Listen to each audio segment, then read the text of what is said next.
In example 7, we're going to be choosing a mathematical model. Does a linear, exponential, logarithmic, or logistic model best fit the values listed in Table 1?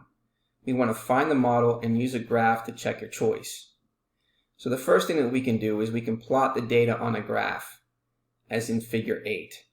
So here's our graph, and we're creating sort of the scatter plot. So there's our x values on the x-axis, and there's our y values. And what you can see here is that this is tending a graph that's shaped sort of in that form. Now, clearly we can see that the points do not lie on a straight line.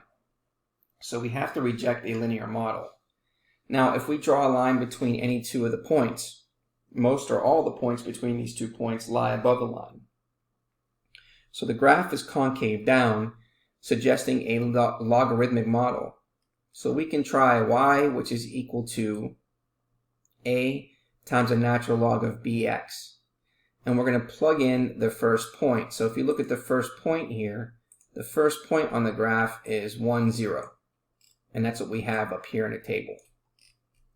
So what that tells us is that in this form, we know that x is going to equal 1, and we know that y is going to equal 0. And so that's going to give us 0, which is equal to a times the natural log of b. And then we can use our zero product rule to solve for a and solve for b. So we know that a is going to equal 0, or we can say the natural log of b is equal to 0. Now, if we rewrite this in exponential form, we would say that 0 is the exponent on base e to get b. So we have b, which is equal to e to the 0, and e to the 0 is equal to 1. So b is going to equal 1. Now, we do reject the case that a is equal to 0.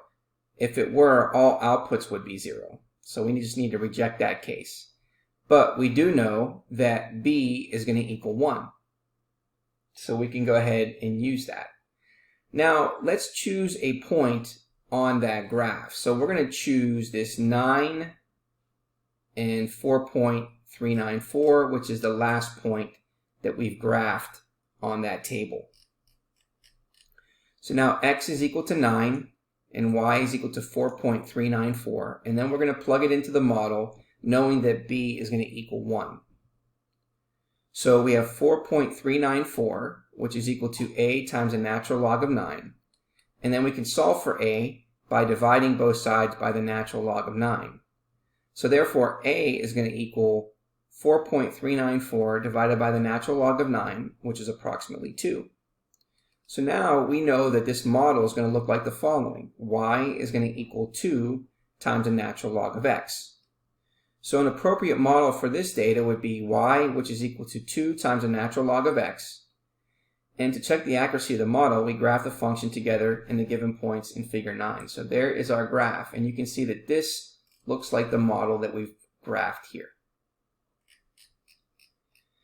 Now we concluded the model is a good fit to the data. Now compare Figure 9 to the graph of y is equal to the natural log of x squared. Well, what that means is we're just using our logarithmic rules by putting the 2 in the exponent, and therefore we're getting this graph. And now the graphs appear to be identical when x is greater than 0. Now a quick check confirms this conclusion.